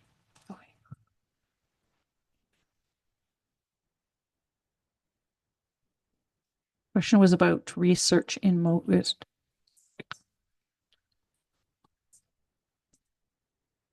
Is okay. I Is just still available. did my grade 9's course selection and it was an option. She did not sign up. Okay, back to you, Laura. Okay, thanks. I had one quick question, and listening to Ileana's presentation about the childcare and looking at the provincial data. I feel like looking at the programs that the district offers that are limited in the days that it's offered, not meeting like a full 5-day work week that most working parents need. I'm wondering if there might be some principles that maybe the district could clarify around delivering childcare programs that might help parents understand why the district programs are run the way that they are, instead of like the data clearly shows the need is for full 5 days. You need pro-Ds, you need spring breaks, all that kind of stuff. And so that misalignment between the need and what's offered, maybe it's based in principles in how the district has decided to run childcare, and clarifying those might be helpful. I would need to do a little research to have a fulsome answer for you. I know one of the challenges that we face is the revenue that's available in order to operate those programs. So space is one consideration, but the level of funding provided needs to allow for us to offer that kind of programming that often and on those days. I think we offer some at a loss. If it weren't for government funding, we wouldn't be able to break even on those. But in order to get you a full and correct answer, I didn't need to talk to Ileana to get you something clearer. Okay. Thank you. Yeah. And then I have one last little one. The human resources report, I'd heard that there were, well, someone else, another DPAC brought up, we were talking about budget. What's your district cutting? Their district mentioned that they are seeing an increase in absenteeism, and suspected that it might be due to the changes in the Employment Standards Act to allocate an additional 5 days of paid sick days, that if you were coming into work previously, now you have additional sick days, you're going to take those sick days as you should. is that a factor in our district at all? I didn't hear it mentioned, so I was just curious. Robert, if you want to take that one, that'd be great. Sure. It does have an impact. It's a fairly minor impact because it only impacts a few employees. So it is an impact, but it's fairly minor. Okay. Yeah. And that was all I had. Thank you. Thank you so much. And I just wanted to recognize I was able to attend the DPAC meeting this month. And the work with Rick Bledell on that parent education piece is really, really appreciated. And I overheard Laura make a really passionate case for supporting those. And actually DPAC is covering the cost of the parent education out of gaming grants. So really, really appreciated. It is really serious and current, isn't it? Yeah, real threat to our kids. So thank you. Any other comments or questions? Yeah, Trustee Carlson. Is the information on the events that you mentioned on your website, on the DPAC website? Can we send people there? Just the Fraser Health one at this time. We haven't confirmed a date for the one that's in collab with the Wellness Center. So as soon as I'll share as soon as I have that date. But the Fraser Health one that is this Thursday is up on our website. Yeah. Okay. Thank you. Thank you. Awesome. Thank you, Superintendent Davidson. I'm sort of reluctant to go too far into the weeds on things that we're just talking about without even having had grants yet. But the board, and I don't know if it was last year or the year before, set aside funding for a sexual health educator who works half-time at the high school. They've done quite a bit of work in our middle schools. One of the things we're talking about is increasing that time so that they're present in our middle schools in order to provide that kind of education about how to protect yourself, how to care for your friends, and those kinds of things. So that obviously is something we're considering. It hasn't made its way through the process. I don't say that because I think it's a given. I hope that we'll be able to make that happen, but you need to know that that priority in that area of concern has been raised by our colleagues in schools, and sort of the police service hears about it, but Melanie spends a lot of time dealing with it as well. So our hope is to expand that service, whether it's an individual or more than one, in order to make sure that we're able to provide that kind of support in schools. Thank you. Okay, I think that covers, I don't see anybody else online. We are then at notice of meetings. Our next coordinating committee is next Tuesday, and then we have our open board meeting on March 11th prior to spring break. So if I could then have a motion to adjourn, that would be great. Moved and seconded. All those in favor? Any opposed? Carried. Thank you. And we'll give the board 5 minutes, and then we are going to reconvene our in-camera session. Thank you very much. Good night.